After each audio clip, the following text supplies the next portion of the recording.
Halo Cici Romet Kitchen, mau bikin chiffon cake pandan. Saya pakai pandan asli. Ini pandannya ada sekitar 7 lembar tapi kecil-kecil. Pandan segar ya, saya potong-potong dulu karena pandannya mau saya blender. Sudah dipotong-potong, kita masukkan aja ke chopper seperti ini. Lalu kita beri air sekitar 50 ml sedikit aja karena kita cuma butuh 60 ml jus pandan. 50 ml aja airnya, kita chop atau di blender ya. Hasilnya segini. Siapkan wadah, kita beri saringan, lalu pandannya kita saring. Jadi untuk membuat chiffon cake pandan saya menggunakan pandan yang asli. Oke, kita peras dulu pandannya supaya menghasilkan jus pandan sampai dengan 60 ml. Nah, tuh sudah dapat ya jus pandannya. Warnanya cantik hijau. Kita pinggirin dulu. Siapkan bahan lainnya untuk membuat chiffon cake pandan. Saya pakai 3 butir telur. Kita mau bikin chiffon cake yang kecil karena cuma pakai 3 telur aja. Telurnya kita pisahin antara kuning dan putihnya, gunakan 2 mangkok yang besar ya. Kuning telur ini saya tambahkan 1/4 sendok teh garam. Tambahkan gula pasir 60 gram, tapi kita pakai sekitar 20 gramnya aja. Nanti sisanya mau kita pakai untuk mengocok putih telur. Dan gulanya ini saya blender ya. Gula pasir biasa saya blender jadi halus. Kita aduk-aduk dulu. Kuning telur, sedikit garam dan sedikit gula.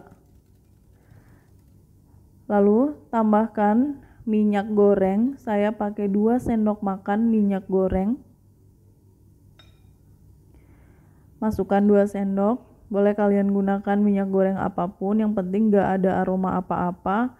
Lalu tambahkan 2 sendok makan santan kental instan, karena kita bikin chiffon cake pandan itu harus ada aroma santannya supaya mengimbangi aroma pandannya. Dan memang pandan dan santan itu bahan yang sangat cocok jika dipadukan. Kita aduk-aduk dulu sampai tercampur rata. Lalu masukkan susu bubuk. Susu bubuknya 27 gram atau sekitar 2 sendok makan. Aduk-aduk lagi. Meskipun udah pakai santan, saya tetap pakai susu bubuk supaya nanti lebih creamy hasilnya. Taruh saringan di atasnya, kita ayak 60 gram tepung terigu protein sedang atau tepung terigu serbaguna.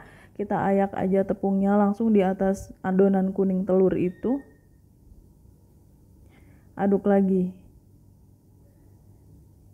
Teksturnya jadi berat seperti ini ya, dia kental banget. Kita tambahkan jus pandannya bertahap aja, sedikit demi sedikit sambil terus diaduk.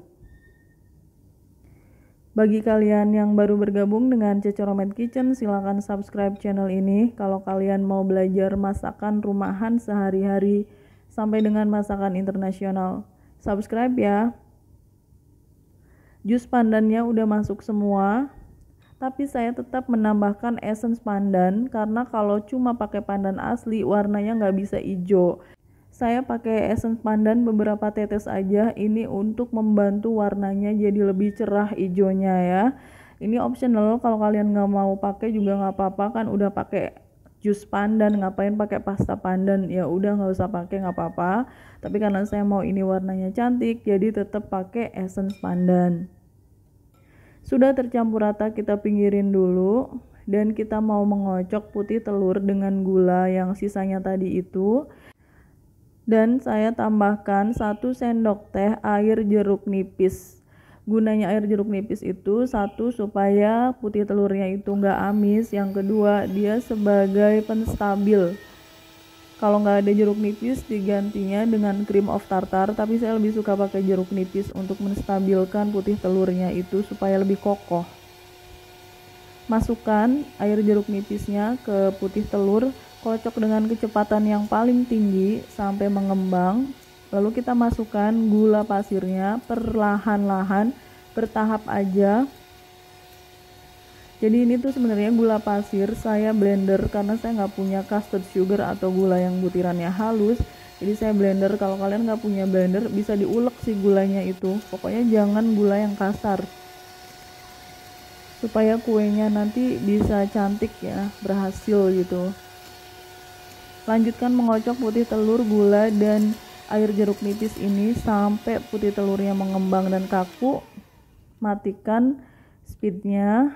Nah ini sampai kayak gini ya teksturnya ya, kaku, tapi dia nggak yang kaku banget yang susah diaduk, ini masih lembut. Lalu kita gunakan spatula.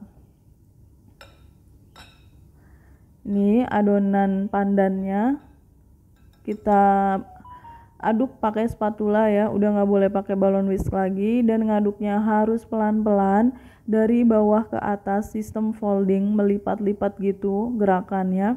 Kalau kalian nggak hati-hati mengaduknya, putih telurnya bakalan turun lagi, adonannya kempes, itu tandanya chiffon cake-nya bantat. Jadi memang harus mengaduk dengan cara pelan-pelan, bersabar ya, hati-hati. Pada tahap ini kalian juga sudah memanaskan oven, jadi ovennya memang harus panas sebelum chiffon cake-nya masuk oven. Sudah dituang semua ya putih telurnya, dan teksturnya seperti ini, halus banget. Kalau dijatuhin dia nggak langsung tenggelam adonannya itu tanda adonan chiffon cake yang sudah pas, sudah bagus banget. Kita tuang adonan ini di loyang chiffon cake ukuran 18 cm nya, dan ini chiffon cake-nya loyang bongkar pasang ya. Jangan dioles minyak, jangan dioles margarin, jangan dioles apa-apa. Kering aja, lalu kita masukkan adonan chiffon cake ini ke dalam loyang. Oke, ini sudah masuk semua adonannya. Kita gunakan tusuk sate. Nah, kayak gini kita putar-putar supaya tidak ada gelembung udara yang terperangkap di dalamnya. Kalau masih ada gelembung udara, nanti kuenya itu bolong-bolong dan nggak cantik lagi. Udah kita puterin pakai tusuk sate. Sekarang kita oven chiffon cake ini selama 45 menit di suhu 150 derajat Celcius dulu ya, 45 menit itu. Setelah itu saya tambah waktunya 5 menit lagi di suhu 180 derajat Celcius sampai dia kecoklatan. Oke, ini sudah matang chiffon cake-nya. Kalau sudah matang harus segera dibalik di atas botol. Itu udah aturan baku untuk membuat chiffon cake ya, supaya dia nggak turun lagi. Kalau kita nggak membaliknya di atas botol seperti ini, kue yang udah jadi itu bakalan kempes parah. Jadi memang harus dibalik dan diamkan sampai benar-benar dingin baru kita potong. Sudah 2 jam dan kuenya udah dingin, botolnya kita pinggirin aja. Chiffon cake-nya kita balik dan dia kempesnya nggak parah, cuma kempes sedikit aja. Ini wajar ya kempes segitu. Kita gunakan pisau untuk mengangkat chiffon ini, untuk melepaskannya dari loyang. Ditusuk aja pakai pisau kayak gitu. Aromanya pandan banget dan ada sedikit aroma santan. Kita keluarin kue chiffonnya dari loyang. Nah, cantik banget ya kuenya. Karena pakai loyang bongkar pasang jadi lebih gampang melepasnya. Yang bagian bawahnya kita potong pakai pisau juga supaya bisa dilepasin. Dan ini kuenya rusak sedikit gara-gara saya kurang hati-hati saat memakai pisau yang tadi. Ada bagian yang bocel-bocel tuh ya, tapi nggak masalah karena ini mau dimakan sendiri. Nah tuh ada yang rusak kena pisau, mohon maaf. Sekarang saya potong dulu kue chiffonnya, chiffon pandan. Aromanya harum pandan. Kalian lihat di sini ya. Ini kue chiffonnya bener-bener kayak busa, empuk, membal-membal, fluffy banget. Tuh, bener-bener kayak busa dan ini tuh ringan banget. Dipegangnya juga ringan. Saya cobain dulu ya. Light and fluffy ini tuh. Aroma pandan dan santan itu nggak pernah salah, emang enak banget aromanya, rasanya, dan creamy, nggak terlalu manis juga. Kita sajikan chiffon cake ini. kita beri hiasan daun pandan. Nah, ini dia chiffon cake pandan. Kalian bisa coba resep ini di rumah. Thanks for watching. Please like, comment, share, and subscribe. Bye.